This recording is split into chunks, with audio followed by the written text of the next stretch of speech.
Ja, na tržnici ali pa za mizo zares dobro vidiš, v kakšno državo smo prišli, kakšno križišče je to.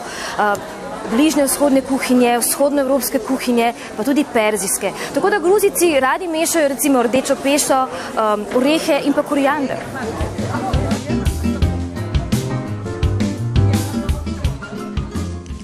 Tržnica v Gruziji, to pa je poseben dogodek. In zdaj bi vam rada pripravila prav poseben preliv, s katerim lahko začinite svojo najljubšo zelenjavo in ki vas bo v trenutku popeljal na Kavkaz.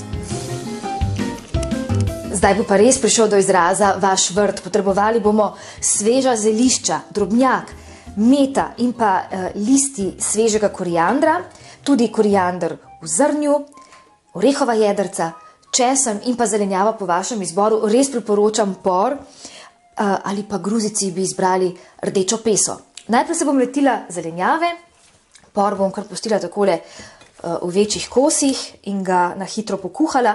Lahko ga tudi kuhate v sopari.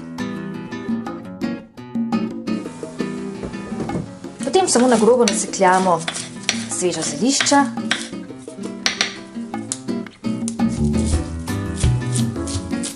Strejemo koriandrova semena in zdaj vse sestavine v blender. Česen, zelišča, sol in naj kar malo zapeče, malo čilija.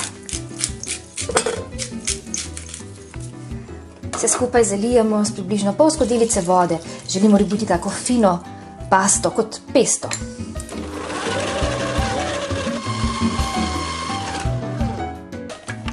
Vidimo, če je dovolj začinjeno.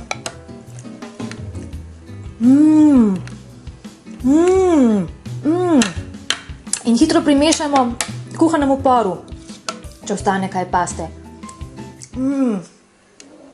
Na Kavkazu je to hladna predjed, poglejte, in že ste opravili nekaj 1000 kilometrov. Tako lepo je potovati v kuhinji. Kavkastično!